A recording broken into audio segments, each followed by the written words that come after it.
కష్టపడి పనిచేస్తున్నా. కాబట్టి రాష్ట్ర అధ్యక్షుని ఆలోచన నాకు లేదు.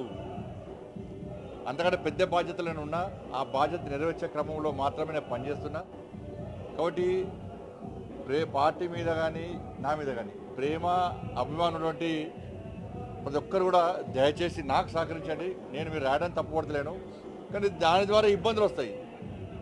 దాన్ని కావాలనే కొంతమంది కుట్ర చేసి నాకు వ్యతిరేకంగా వీడియోలు పెట్టే ప్రయత్నం చేస్తున్నారు. నిన్న రాష్ట్ర అధ్యక్షుడు హైదరాబాద్ వచ్చని చెప్పి దాని తప్పుడు వీడియోలు పెట్టే ప్రయత్నం చేస్తున్నారు. కాబట్టి ఆ లైన్లోనే నేను రాష్ట్ర అధ్యక్షుడు కావాలని ఆలోచన లేను. పార్టీ నిర్ణయము అధిష్టానం యొక్క నిర్ణయము ఇంకా తీసుకోలేదు. అందరు కలిసి సమిష్టి నిర్ణయం తీసుకుంటారు.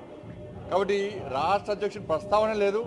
దయచేసి సోషల్ మీడియా ద్వారా కానీ మీడియా ద్వారా కానీ నేను 2 చేతులు జోడించి మీకు విజ్ఞప్తి చేస్తున్నా. అటువంటి పెట్టే ప్రయత్నం చేయకండి. మీరు పెట్టడాన్ని నేను ఏదో అహంకారంతో గర్వంతో మాట్లాడతలేను. దానివల్ల నాకు పర్సనల్గా ఇబ్బంది వస్తున్నది, ప్లస్ పార్టీ కూడా ఇబ్బంది వస్తున్నాయి. నేను పార్టీ అధ్యక్షుల లైన్లో లేని చెప్పి ఇంతకు సంఘటనలో చెప్పింది. నేను మళ్ళీ కూడా మీ అందరి సాక్షిగా మీ అందరి సమక్షంలో నేను మళ్ళీ విజ్ఞప్తి చేస్తున్నా. ఆ లైన్లో లేను. అంతకంటే పెద్ద బాధ్యతలు పార్టీ నాకు ఇచ్చింది కాబట్టి దానికి న్యాయం చేయాలని చెప్పి తాపత్రయంతో మాత్రమే తిరుగుతూనే ఉన్నాను.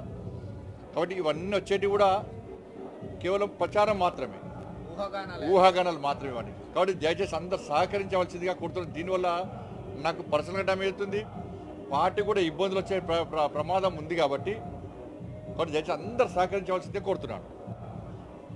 నేను కావాలనుకుంటే అందరూ కూడా హృదయపూర్వక ధన్యవాదాలు.